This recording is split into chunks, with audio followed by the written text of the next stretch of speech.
August 25th, 1944. Northern France.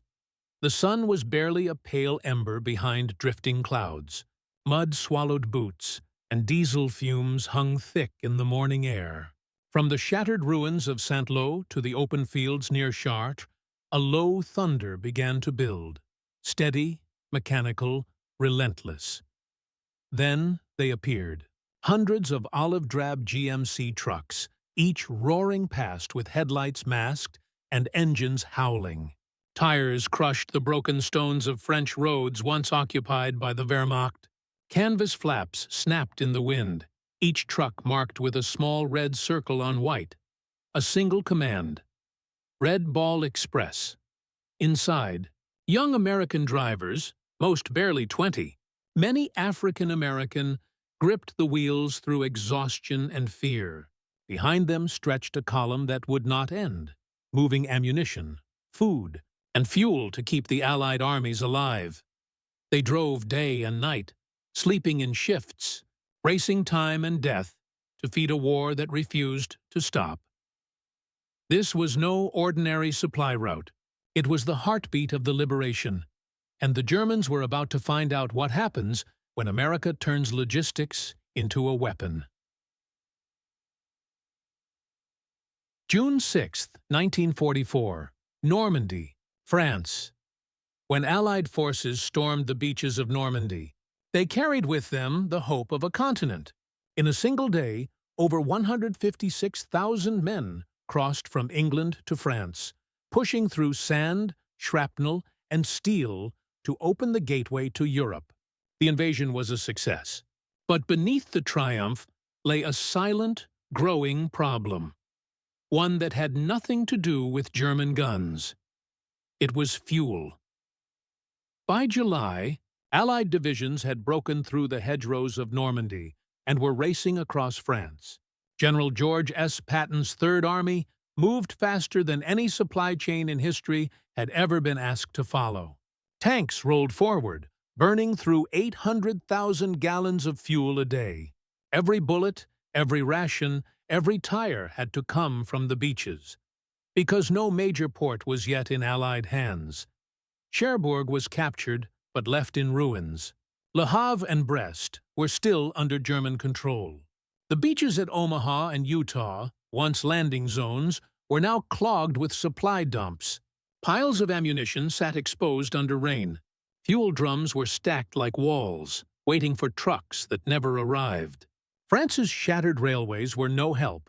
Bridges were gone, locomotives destroyed by Allied bombers before D-Day. The very success of the invasion had outpaced the infrastructure meant to sustain it. The supply nightmare. By August 1944, the front lines were more than 300 miles from Normandy. What began as a trickle of supply trucks became a desperate flood. Convoys stretched for miles, drivers sleeping at the wheel. For every gallon of gasoline delivered, another was burned hauling it there. The Army called it the logistical tail. But the truth was simpler. The Allies were running out of fuel faster than they could move it. Patton's tanks began to stall in open fields, not from German fire but from empty tanks. Eisenhower's supreme headquarters at Chaillef grew anxious. If the advance stopped, the Germans could regroup, reinforce, and dig in. The war might drag on for another year. In the middle of this chaos stood the Quartermaster Corps, the unsung engineers of war. Their maps showed crumbling bridges, cratered highways, and desperate requests from every front. A decision had to be made. Either slow the advance, or find a way to move mountains of supplies across a country in ruins. Eisenhower refused to stop. The birth of a name-out. Of that urgency came a plan.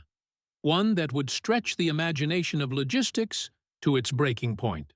The idea was simple, brutal, and brilliant. Create a continuous loop of trucks running supplies from Normandy to the front line, 24 hours a day. No stops, no delays. A one-way system of movement so fast and so disciplined that it would operate like an artery feeding the Allied war machine. They called it the Red Ball Express, borrowing its name from American rail slang. Red ball trains that had the right-of-way on every track. In this new version, the highway itself became a living track, and every truck was a locomotive of war. On August 25, 1944, the first convoy rolled out under the command of Lieutenant-Colonel Laurent A. Ayers. Hundreds of trucks began their run eastward, loaded with fuel, ammunition, rations, and spare parts. Their route, from Saint-Lô to Chartres, then on toward Paris and beyond. Their mission, to keep the momentum alive, at all costs. But this was more than logistics. It was a gamble.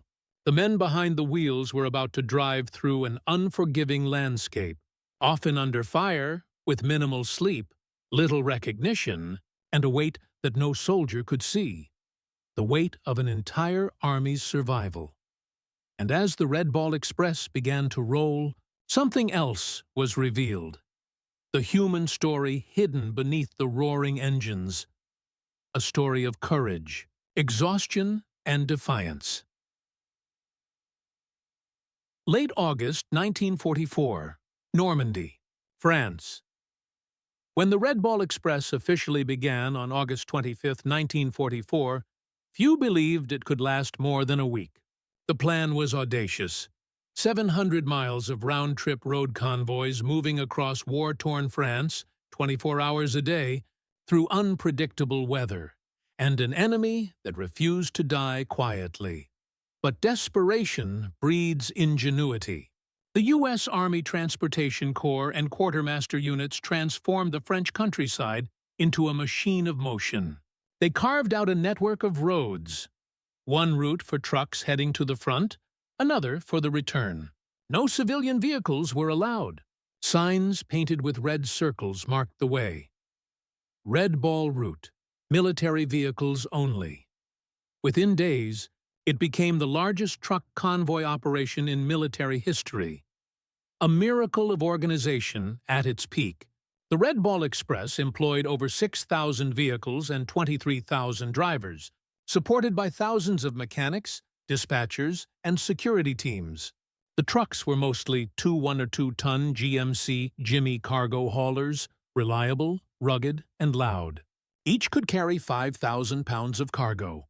Some hauled fuel drums stacked to the roof, others ammunition, rations, or spare tank treads. A few even carried blood plasma and medical supplies for field hospitals closer to the front.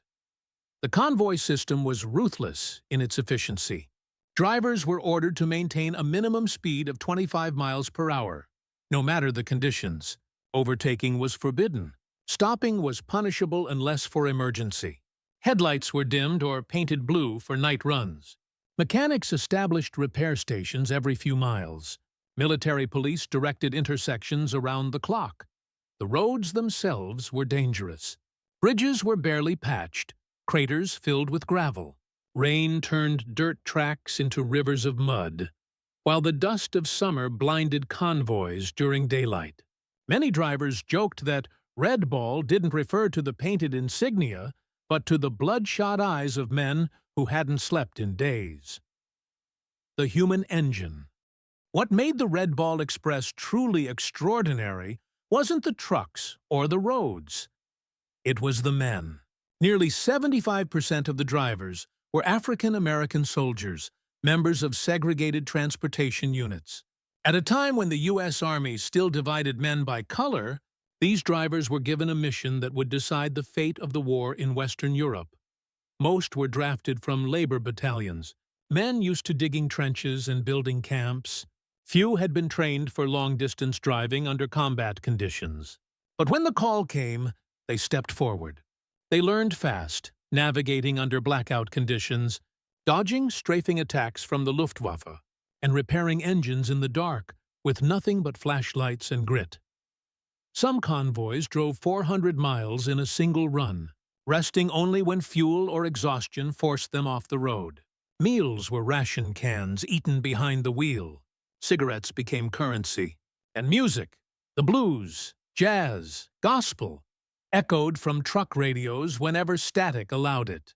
In that endless rhythm of engines and gears, they found identity, pride, and purpose, leadership and vision. Behind the chaos stood leadership. General Dwight D. Eisenhower understood that logistics, not strategy, would win this war. He gave the Red Ball Express absolute priority over all other traffic. "Without supplies, our armies will fail," he wrote in August 1944. "Without fuel, our tanks will stop." Lieutenant General John C. H. Lee, commander of the communication zone, coordinated the operation with ruthless precision. And under him, officers like Major General Cecil R. Moore and Colonel Loren Ayres kept the system alive, improvising constantly, rerouting convoys around wrecked bridges, seizing French trucks when spares ran out, and requisitioning every gallon of fuel they could find. But even the best plans came at a price. Truck engines overheated, tires blew out, accidents were constant. Some drivers fell asleep and veered off cliffs. Others were ambushed by retreating German units or harassed by snipers hiding in the woods. The Red Ball Express was fast, but it was never safe. A nation in motion by early September 1944, the convoys were moving 12,000 tons of supplies every day. Fuel for Patton's tanks, ammunition for Bradley's infantry, food for Montgomery's men driving toward Belgium. The Allied advance, once teetering on collapse, surged again. The French people watched in awe as columns of American trucks roared through their villages, their red circle insignia gleaming through the dust. Children waved. Soldiers shouted greetings. To them, the Red Ball Express wasn't just a convoy. It was the sound of liberation. But inside those trucks, the drivers knew another truth. Their mission was never glorious. They had no medals, no parades, no time to rest. Yet every mile they drove kept men alive at the front. Every gallon of fuel delivered meant another tank could roll. Another town could be freed. And as September deepened into autumn, the Red Ball Express became more than a supply route. It became a symbol of endurance, unity, and the hidden strength behind victory. Because war isn't won only by bullets. Sometimes it's won by wheels, the roar of 6,000 trucks, the rhythm of survival. Behind every convoy was a heartbeat, a driver gripping the wheel, fighting fatigue, hunger, and fear. These were not men of glory, not pilots or tank commanders.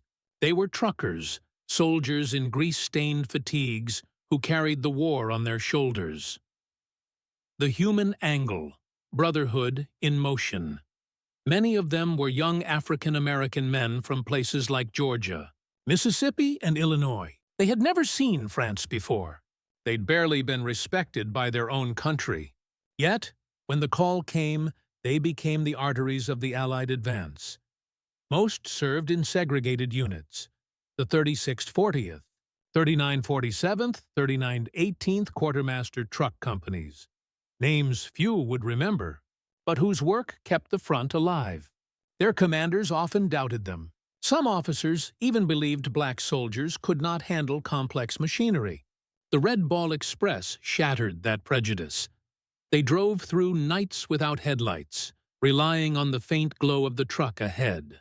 They followed white ribbons tied to tailgates when fog swallowed the road.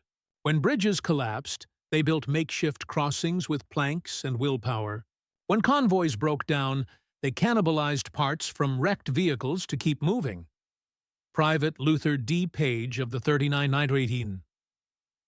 18th later recalled, "We were told, 'You stop, they die.' So we didn't stop." Fatigue was the true enemy. Men averaged only 4 hours of sleep in 48. Some fell asleep at the wheel and woke up in ditches. Yet few complained. The rhythm of the convoy, the thundering engines, the shifting gears, became a strange comfort. It was movement that meant purpose. Every mile was a victory, and through it all, camaraderie formed. Drivers shared cigarettes, swapped jokes in broken French, and sang to stay awake. On the Red Ball Express, segregation blurred at the edges, because survival did not discriminate. The Red Ball Express wasn't just a supply mission. It was a tactical masterpiece, a military ballet performed on shattered roads. The Allied command created a system of control points, checkpoints every 25 miles manned by MPs with stopwatches and clipboards. If a convoy fell behind schedule, the delay was logged and the route recalculated. Speed was life. Timing was doctrine. Each convoy was assigned a number, with a lead jeep guiding the column and radio contact maintained through command posts. Breakdowns were expected, so repair crews were stationed every 10 miles, armed with spare tires, tools, and fuel drums. If a truck couldn't be fixed in 10 minutes, it was pushed off the road and stripped for parts. The mission never waited for anyone. The route itself was both lifeline and battlefield. German stragglers and snipers haunted the forests. Mines still lined the shoulders of the highway. Luftwaffe fighters occasionally dove from the clouds to strafe the convoys, forcing drivers to scatter into ditches or under their trucks for cover. But even the enemy couldn't stop the movement. Each night, the roads shimmered with the faint glint of metal and dust. Thousands of trucks rolling eastward, everyone carrying the fate of a soldier at the front. To the Germans, it must have looked like an endless iron river. The discipline was brutal. Drivers were told, "You have the road, but not the right to stop." They carried no weapons besides their pistols.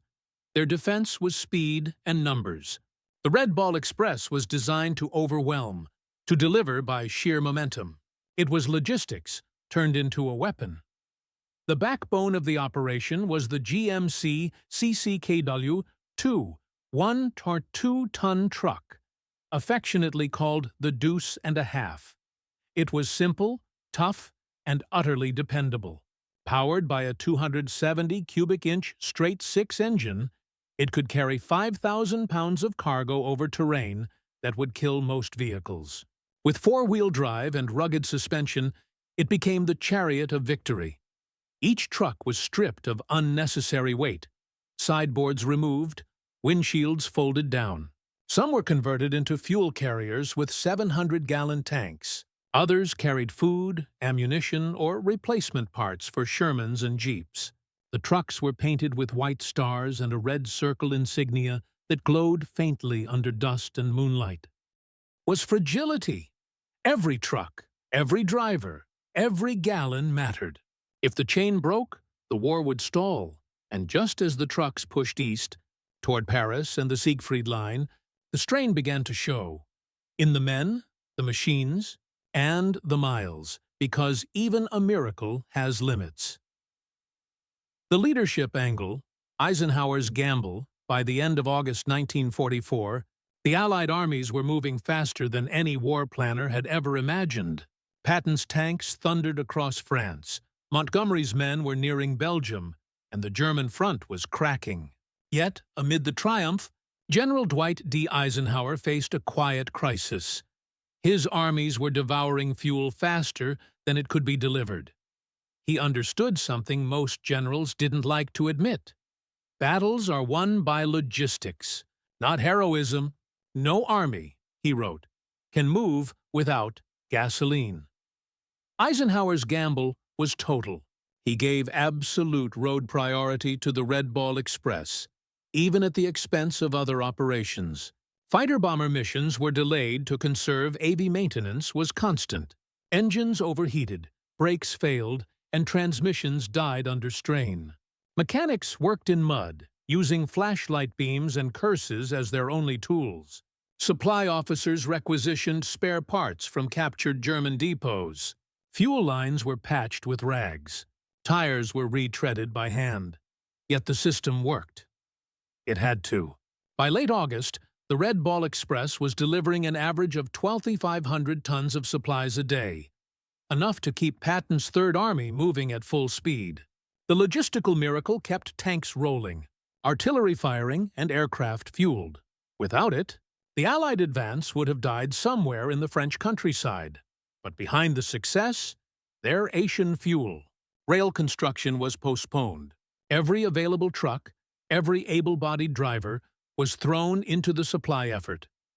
General John C.H. Lee, the man in charge of the communications zone, became the architect of movement. Known for his strictness and bureaucracy, Lee now revealed his genius for organization. He converted entire French villages into fuel depots, commandeered local garages as repair shops, and requisitioned tens of thousands of spare tires from England. The system was ugly, improvised, and chaotic.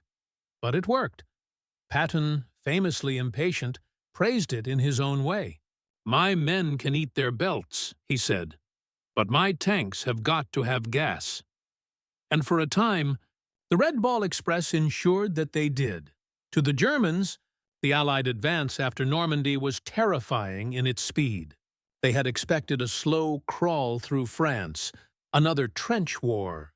Instead, they faced an army that seemed to appear everywhere at once, rolling east with endless armor and supplies. German reconnaissance pilots began reporting endless convoys, stretching from the beaches to the front. Luftwaffe attempts to bomb them achieved little. Allied air superiority made daytime attacks suicidal. At night, the convoys vanished into darkness, their headlights masked, their movement ghost-like. For German intelligence, the Red Ball route became a mystery. They intercepted radio chatter, but couldn't understand how so many supplies were moving without railroads. Their own fuel shortages made counterattacks almost impossible. Tanks were abandoned for lack of gasoline. Field Marshal Gerd von Rundstedt later admitted, "It was not the enemy's guns that defeated us. It was his trucks." Even the Wehrmacht's famed efficiency could not match the raw industrial power and mobility of the American machine. For every German truck on the road, the Allies had 10. And for every liter of gasoline the Germans lacked, the Red Ball Express delivered another 100 gallons to the front. The German soldiers mocked American abundance, until they realized it was unstoppable. They nicknamed the convoys Gespensterstraße, the Ghost Road. Every night, they could hear the low rumble of engines somewhere beyond the hedgerows, carrying fuel and shells toward the guns that would destroy them by morning. The moral angle, the unsung heroes for the soldiers of the Red Ball Express. The war was not fought for medals or headlines. It was fought for recognition and for dignity. Most of the drivers were black soldiers who lived under segregation, even as they risked their lives for a country that denied them equality. They endured racism from fellow soldiers, were denied promotions, and ate in separate mess halls. But on the Red Ball route, their work silenced critics. Commanders who had doubted them now depended on them. Patton's tanks didn't care who drove the trucks, only that they arrived on time. The drivers became indispensable. When shortages hit, they worked double shifts.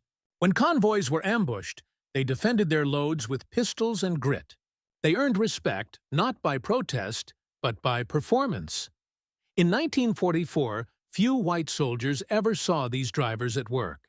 They were ghosts behind the front lines, but their impact was everywhere. In every tank that rolled, every artillery barrage fired, every liberated town. For many, the Red Ball Express became more than a mission. It became a statement. A statement that valor comes in many forms, that courage is not limited to combat, that driving through enemy country without rest, unarmed and unseen, can be just as heroic as storming a beach. Their success planted seeds for change. General Eisenhower himself later remarked that the performance of black units in logistics and engineering would influence the eventual integration of the U.S. Army. The Red Ball Express had done more than supply an army. It had carried the moral weight of progress. The symbolic angle. Speed as salvation every.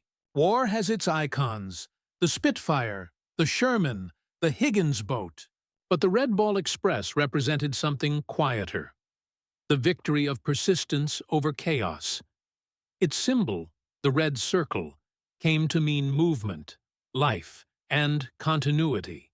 Drivers painted it on helmets, trucks, and even on the sides of barns. To French villagers, it was the mark of hope, a sign that food, medicine, and liberation were near. Each mile conquered by those convoys was a victory against paralysis, against the fear that war would grind to a halt before reaching Berlin. The Red Ball Express was not glamorous, but it was relentless. And in war, relentlessness wins. By mid-September, as autumn clouds rolled over France, the convoys still thundered east. Every day, another miracle of motion. Every night, another race against exhaustion. And soon, that miracle would reach its breaking point. As the roads grew longer, the fuel ran thin, and the battle for supply, September 1944, France. The Red Ball Express had become more than a route. It was a force of nature. From the beaches of Normandy to the fields outside Paris, the roads pulsed with motion. Thousands of trucks thundering east. A rolling lifeline that never slept. At dawn, the horizon shimmered with heat rising off the metal hoods of GMCs. At dusk, the same roads glowed faintly under the filtered blue light of blackout lamps. Every 20 minutes, another convoy launched, each carrying fuel, ammunition, and food for the advancing armies clawing toward Germany. They called it the rolling pipeline. And in truth, it was one made not of steel or valves, but of men and machines bound together by exhaustion and will. The peak of the Express. By mid-September, the Red Ball Express was moving over 1,200 tons of supplies daily, using nearly 6,000 trucks and 23,000 drivers. The operation consumed more gasoline than it delivered, yet without it, the Allied advance would have collapsed. Fuel depots at the Normandy beaches became anthills of chaos. Drums stacked 5 high, rows of trucks waiting to load. Mechanics worked through the night. MPs barked orders at intersections, keeping the endless flow of traffic from choking itself. At the front, Patton's Third Army tore through the French countryside, pushing the Germans toward the Moselle River. But for every tank that advanced, a truck somewhere behind it had to deliver its heartbeat. Each Sherman burned 3 gallons of fuel for every mile. Each artillery gun needed fresh shells every few hours. The trucks had to arrive, no matter what. The road to Chartres, the most dangerous stretch, was between Saint-Lô and Chartres. 300 miles of narrow, winding roads that twisted through destroyed villages and over bombed bridges. Drivers called it the Gauntlet. Convoys moved nose to tail, their engines droning like a single giant machine. Enemy air attacks were rare now. The Luftwaffe was broken, but the dangers were endless. Broken axles, blown tires, overturned trucks. In some places, the road edge gave way, and entire vehicles vanished into ditches. The army cleared wrecks daily, but the scars of yesterday's chaos lined every mile. Despite the exhaustion, the men pressed on. Private Eddie Carter of the 39 18th later recalled, "We didn't think about sleep. We thought about the guys waiting for that gas. If we stopped, they stopped. And if they stopped, the whole war stopped. It wasn't bravado, it was duty." Each man understood the weight of what he carried. The liberation of Paris and the strain that followed. When Paris was liberated on August 25, 1944, it was the Red Ball Express that delivered the food and medical supplies to the starving population. Trucks rolled straight through the city's boulevards, cheered by crowds waving flags and flowers. Drivers tossed chocolate bars to children from the windows. For a brief moment, amid the ruins, the sound of engines meant freedom. But beneath the celebration, the strain was showing. The trucks were wearing out. Drivers were collapsing from lack of rest. Mechanics couldn't keep up with the pace. Some convoys lost half their vehicles before reaching the front. The Express was burning itself alive to keep the war moving. Command under pressure, General Eisenhower knew it couldn't last. The Red Ball Express was a miracle, but a temporary one. The Allies still lacked a deep-water port. Cherbourg was operational only in part, and Antwerp, the great prize, remained unusable until the Scheldt estuary could be cleared. Supplies still had to come ashore through makeshift beachheads, loaded by hand onto trucks that immediately sped east. Patton's advance slowed.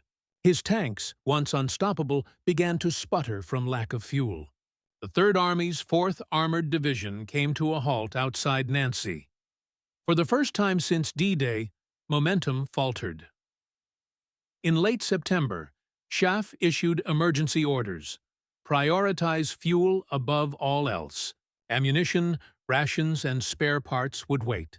Every available truck would carry gasoline to the front. The Red Ball Express became the lifeline of a lifeline. Each truck loaded with nothing but fuel drums, their cargo volatile and exposed. Drivers joked that one bullet could turn their convoy into a rolling inferno. But no one laughed for long. Fire on the road accidents were common. A single spark could ignite dozens of trucks. One report from September 1944 described a fuel convoy near Dreux that went up in flames after a collision. The fire burned for hours, visible for miles. Drivers pulled comrades from wreckage, their uniforms melted by the heat. Still, replacements arrived, engines roaring through the smoke to fill the gap. The line could not break. To keep morale alive, officers began calling it the Red Ball Derby, a race against chaos. They issued coffee by the gallon and cigarettes by the crate. Drivers played jazz on truck radios when the static cleared. In the cab lights, faces looked ghostly. Young men aged by fatigue. The unseen front view photographers captured the Red Ball Express. Few journalists wrote about it. The glory belonged to the infantry and the armor, to the generals and victories that made headlines.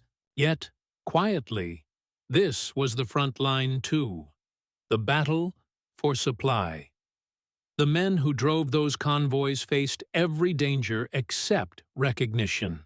No medals, no ceremonies, only another run, another night, another mile of road that looked exactly like the last. And yet, through it all, the line held an unbroken artery of steel and courage that refused to stop. The Red Ball Express had turned France's ruined roads into the most powerful weapon of mobility the world had ever seen. But even miracles have breaking points. And as autumn deepened, the men who kept the front alive were about to face their hardest challenge yet, keeping the artery open as Europe itself began to freeze, turned into a fight for survival. Late September 1944, France to Belgium. The roads had become rivers of mud. Autumn rains fell without mercy.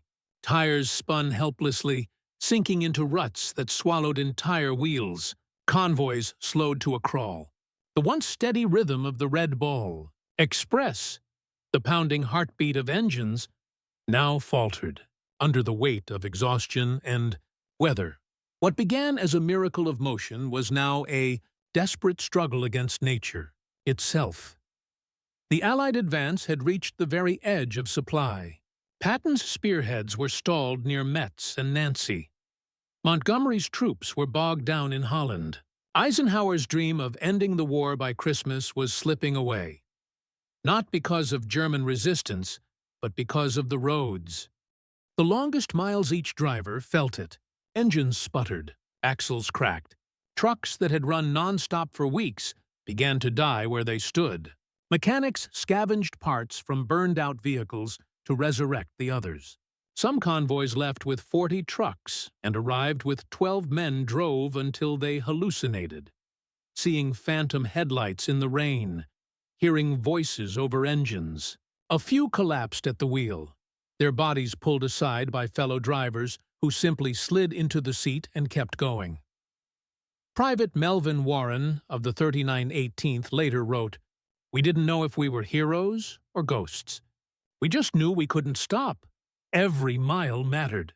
Every delay meant frontline soldiers went hungry, tanks sat idle, and artillery fell silent.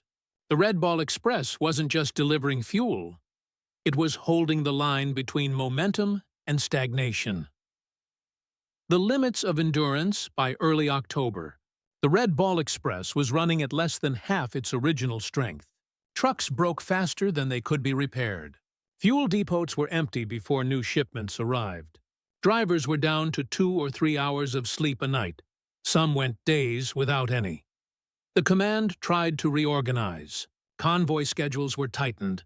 Units rotated in shifts, but replacements were scarce. Many of the original drivers, those who had carried the first loads from Normandy, were gone, injured, reassigned, or dead from accidents. Yet, even in exhaustion, there was pride. Each driver knew that every gallon of fuel delivered meant another German retreat, another Allied victory, another chance for the war to finally end. Weather and the road to Hell October brought mud. November brought ice. The Red Ball Express had to fight through both. In the Ardennes region, frost glazed the roads into sheets of glass. Tires slid, trucks jackknifed, and engines froze solid overnight. Still, the convoys ran. When fog descended, visibility vanished. Drivers tied ropes from one truck to the next to keep the line together. Some used the glow of the preceding truck's tailpipe as their only guide. One wrong turn meant a plunge into a ravine. Fuel drums began leaking from the cold. Ammunition boxes split from moisture. Every hour, another breakdown. And yet the order from headquarters never changed. Keep the supply lines open. The turning of the tide. Then came December 1944, the Battle of the Bulge. Germany's last major counteroffensive crashed through the Ardennes, splitting Allied lines and threatening to encircle entire divisions. Suddenly, every truck, every driver, every gallon of fuel mattered more than ever before. The Red Ball Express, already crippled, was thrown back into full action. Thousands of trucks raced supplies to the front under constant threat of air attack and ambush. Convoys were rerouted through alternate roads, often under artillery fire. It was chaos reborn. But this time, the drivers were veterans. They knew what to do. They pushed through. As Patton turned his Third Army north to relieve the besieged town of Bastogne, his tanks moved only because the Red Ball Express refused to die. The same men who had begun the race in August were still there. Now, battle-hardened, grim, and unbreakable. The same trucks, battered and blackened, still rolled through sleet and fire. One driver later said, "We didn't fight the Germans with guns. We fought them with gears." The moment of triumph, by January 1945, as the German offensive collapsed and the Allies resumed their march toward the Rhine, the Red Ball Express had done the impossible. Over 5 months, it had delivered 412,000 tons of supplies across France and Belgium. It had kept an army of over 2 million men moving forward. It had saved campaigns, preserved momentum, and changed the very idea of modern warfare. And yet, as the pressure eased, so did the convoy. Slowly, the Red Ball routes were closed, replaced by new logistics networks. Rail lines reopened, ports restored. The great convoys began to fade from the roads they had once ruled. The last official Red Ball Express convoy rolled in November 1944, but its spirit carried on through the winter battles that followed. When it was over, the men who had driven those endless miles were sent home quietly. No parades, no medals, no speeches, just silence, and the memory of roads that had eaten months of their lives. But the generals knew. Eisenhower knew. Patton knew. Every soldier who had eaten, fought, or lived because of those convoys knew. Without the Red Ball Express, the Allied advance would have died in the mud of France. They hadn't just supplied a war. They had sustained history itself. November 1944, Western Europe. The convoys that had once shaken the ground of France now stood still. The Red Ball Express, once the roaring artery of the Allied advance, came to a gradual stop. Its mission, to keep the front alive had been accomplished. But the silence that followed felt heavier than the noise that had filled those long, sleepless months. The great roads were empty now. Tire tracks faded under rain. Abandoned trucks rusted where they'd died. French villagers who had waved at the drivers now watched the quiet fields return to stillness. The war had moved east to the German border, where new battles loomed beyond the Rhine. The transition by late November, the Red Ball Express officially ceased operations. Its routes were replaced by more permanent systems, railway lines repaired by engineers, pipelines stretching across liberated Europe, and new convoys with broader distribution networks. The success of the Antwerp port, opened in late November 1944, finally relieved the pressure that had choked the supply system since D-Day. Ships could now unload directly into the heart of Europe. The trucks that once made the impossible runs from Normandy were reassigned, repaired, or scrapped. But even as the system changed, the lessons remained. The Red Ball Express had proven something that textbooks and strategy papers could not: that speed, coordination, and sheer human will could replace infrastructure, at least for a time. It was proof that logistics could win wars. General Eisenhower himself later admitted that without the Red Ball Express, the Allied advance in France would have stalled indefinitely. Our armies, he wrote, could not have reached the German frontier as quickly as they did without those truck drivers. They proved that supply is the ultimate weapon. The cost for the men who had lived on those roads, the end came with mixed emotions. Relief, yes, but also emptiness. They had lived by the engine's rhythm, by the smell of diesel and sweat. Now, the war seemed far away. Most of the drivers were quietly reassigned to other logistics duties, transporting supplies in Belgium, or ferrying ammunition to forward bases in Luxembourg. A few were absorbed into the new Green Diamond Express and White Ball line systems that replaced Red Ball operations along the German frontier. Some never made it home. Records show that hundreds of Red Ball Express drivers died in accidents, ambushes, or fires. Their names rarely appeared in dispatches. There were no monuments then, only memories shared in letters and barracks. Private Leroy Davis of the 3140th Truck Company wrote home, "It's funny. We drove through war but never saw it. We carried it. We kept it alive. And now it's gone, like smoke off the road." For many of the African-American soldiers, the end of the Express meant a return to the harsh reality of segregation. The same army that had depended on their courage still kept them in separate units. But among themselves, and among the officers who had commanded them, respect had been earned the hard way. Colonel Loren Ayers, who oversaw Red Ball operations, later said, "No troops did more to sustain the Allied drive across France than those men in the trucks. They drove with discipline, with courage, and with pride. They made history, even if history forgot them." The shadow of victory, the Allied push continued through winter. New convoys, more organized, better equipped, carried supplies through the Ardennes and into the heart of Germany. Yet, in every dispatch, echoes of the Red Ball Express remained. Its model of round-the-clock, one-way traffic became a template for every major logistical operation that followed. The U.S. Army Transportation Corps adopted new doctrines, manuals, and training systems based directly on its success. More importantly, it left a legacy in the hearts of the men who served.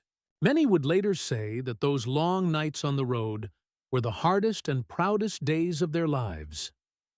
The Red Ball Express had ended, but its momentum carried forward, into history, into doctrine, and into the memory of every soldier who knew what it meant to deliver under fire. Spring 1945. Germany. The war was ending. Hitler's Reich was collapsing. Cities lay in ruins, and Allied convoys now rolled through territories that once bristled with resistance. The Red Ball Express was gone, but its spirit lived on in every mile of steel and sweat that had brought the Allies to this moment. What began as an emergency measure on the dirt roads of Normandy had become a legend, a testament to human endurance, innovation, and quiet heroism. The logistics legacy. The Red Ball Express had rewritten the rules of warfare. Before 1944, military doctrine assumed that armies could only move as far as their railheads. The campaign across France shattered that belief. The Allies proved that with organization, manpower, and mechanical resilience, a modern army could live entirely from its trucks. This revelation transformed logistics forever. When planners analyzed the Red Ball Express after the war, they realized that it had not just supported operations, it had defined them. The mobility of the Western Front was made possible by an improvised supply network that reached the limits of endurance yet never collapsed. From it came new doctrines, mobile depots, rolling maintenance units, and forward logistics bases, concepts that would shape Korea, Vietnam, and even Desert Storm decades later. Every convoy, every fuel line, every motor pool in future wars would carry a trace of the Red Ball's DNA. One post-war report by the U.S. Army Transportation Corps put it bluntly. The Red Ball Express demonstrated that logistics is the true engine of victory.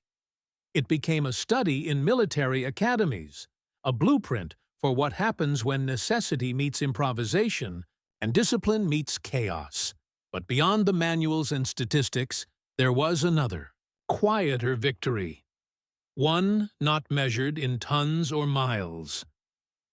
The human legacy, the Red Ball Express, had also changed the face of the U.S. Army. At a time when segregation defined every aspect of military life, the operation showed what African American soldiers could do when given responsibility, trust, and purpose. They had proven themselves not just as laborers but as leaders, technicians, and warriors of logistics.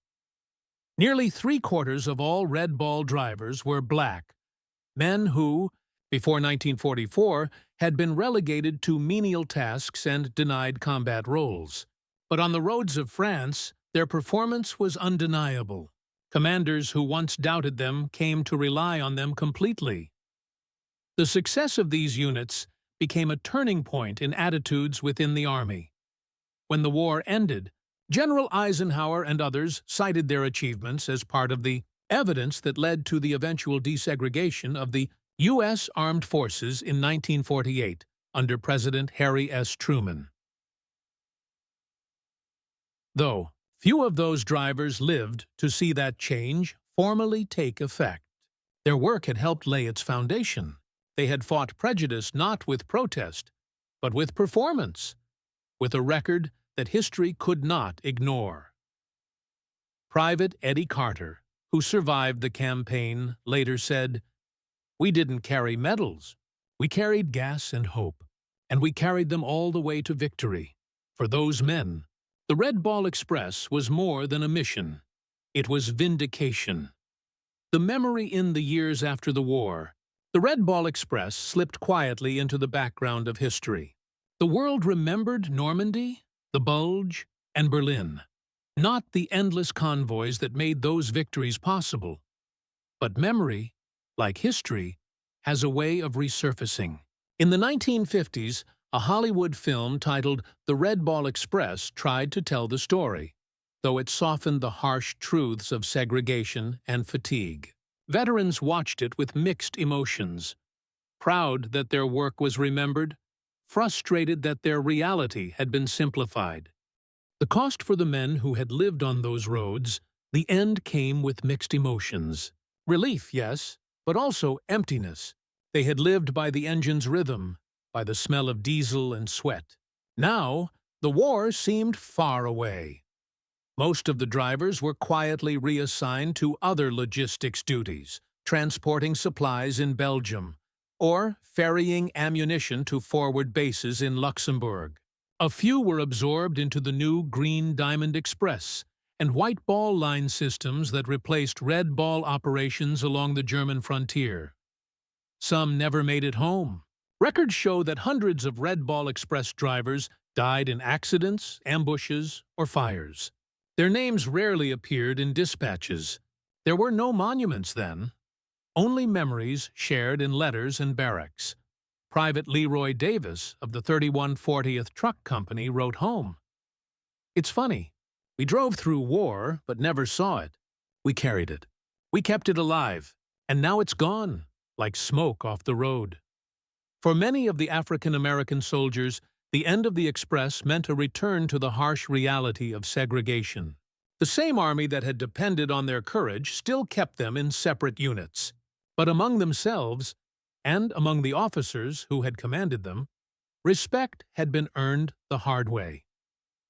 Colonel Loren Ayers, who oversaw Red Ball operations, later said, "No troops did more to sustain the Allied drive across France than those men in the trucks. They drove with discipline, with courage, and with pride. They made history, even if history forgot them." The shadow of victory, the Allied push continued through winter. New convoys, more organized, better equipped, carried supplies through the Ardennes and into the heart of Germany. Yet, in every dispatch, echoes of the Red Ball Express remained. Its model of round-the-clock, one-way traffic became a template for every major logistical operation that followed. The U.S. Army Transportation Corps adopted new doctrines, manuals, and training systems based directly on its success. More importantly, it left a legacy in the hearts of the men who served. Many would later say that those long nights on the road were the hardest and proudest days of their lives. The Red Ball Express had ended, but its momentum carried forward into history, into doctrine, and into the memory of every soldier who knew what it meant to deliver under fire. Spring 1945, Germany. The war was ending. Hitler's Reich was collapsing, cities lay in ruins, and Allied convoys now rolled through territories that once bristled with resistance. The Red Ball Express was gone, but its spirit lived on in every mile of steel and sweat that had brought the Allies to this moment.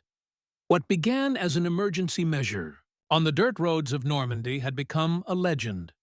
A testament to human endurance, innovation, and quiet heroism. The logistics legacy, the Red Ball Express, had rewritten the rules of warfare.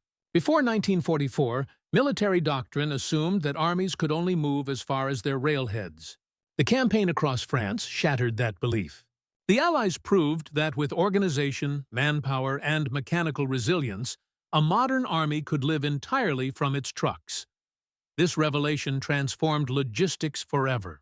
When planners analyzed the Red Ball Express after the war, they realized that it had not just supported operations, it had defined them.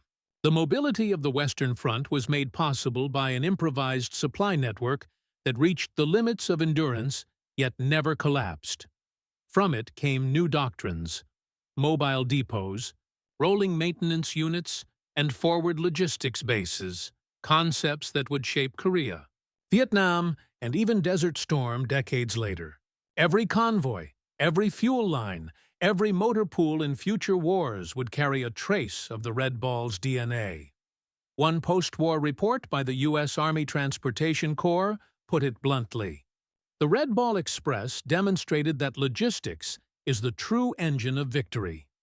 It became a study in military academies, a blueprint for what happens when necessity meets improvisation, and discipline meets chaos. But beyond the manuals and statistics, there was another, quieter victory. One not measured in tons or miles. The human legacy, the Red Ball Express, had also changed the face of the U.S. Army. At a time when segregation defined every aspect of military life, the operation showed what African American soldiers could do when given responsibility, trust, and purpose. They had proven themselves not just as laborers, but as leaders, technicians, and warriors of logistics. Nearly 3/4 of all Red Ball drivers were black, men who, before 1944, had been relegated to menial tasks and denied combat roles. But on the roads of France, their performance was undeniable. Commanders who once doubted them came to rely on them completely. The success of these units became a turning point in attitudes within the army. When the war ended, General Eisenhower and others cited their achievements as part of the evidence that led to the eventual desegregation of the U.S. Armed Forces in 1948 under President Harry S. Truman. Though few of those drivers lived to see that change formally take effect. Their work had helped lay its foundation. They had fought prejudice not with protest, but with performance, with a record that history could not ignore. Private Eddie Carter, who survived the campaign, later said, "We didn't carry medals. We carried gas and hope, and we carried them all the way to victory. For those men, the Red Ball Express was more than a mission. It was vindication." The memory in the years after the war, the Red Ball Express slipped quietly into the background of history. The world remembered Normandy, the Bulge, and Berlin. Not the endless convoys that made those victories possible, but memory, like history, has a way of resurfacing. In the 1950s, a Hollywood film titled The Red Ball Express tried to tell the story, though it softened the harsh truths of segregation and fatigue. Veterans watched it with mixed emotions, proud that their work was remembered, frustrated that their reality had been simplified. In time, the truth began to emerge again through memoirs, documentaries, and oral histories. The names of the units, the 36th 40th, 39th 18th, 39th 47th, returned to the pages of remembrance. Museums and archives began to honor their service.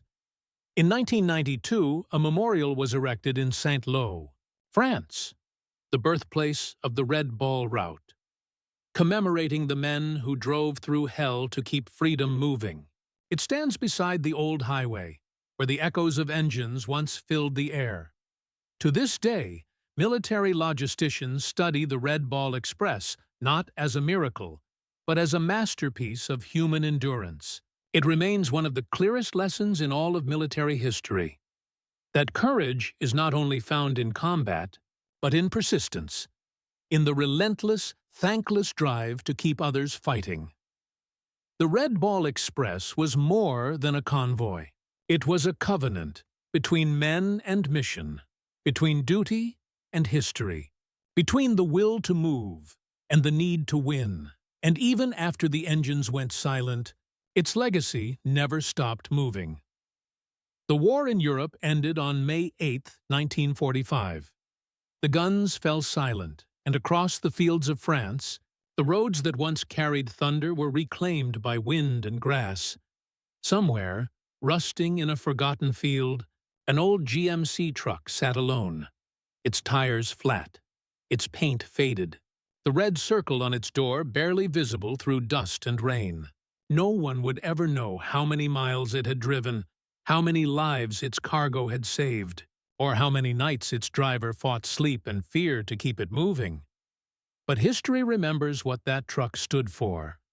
It stood for the power of movement, the relentless, unglamorous, unstoppable force that turns chaos into victory.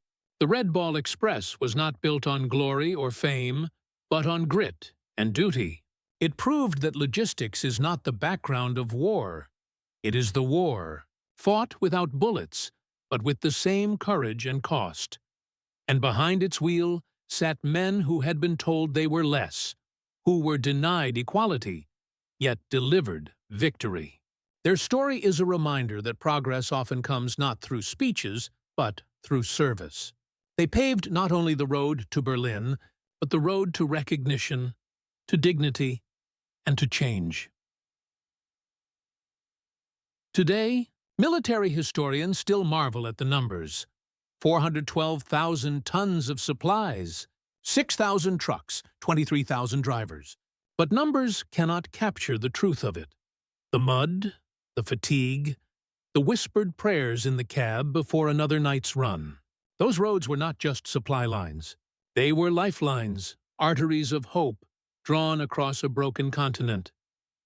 When the war ended, the Red Ball Express disappeared into silence. But its lesson remains eternal, that in every great struggle, victory depends not only on those who fight at the front, but on those who keep the front alive. Because sometimes, history is not written in gunfire. Sometimes, it's written in tire tracks, leading toward a dawn that others will never see, but one they helped make possible. The Red Ball Express did not just move supplies, it moved history itself.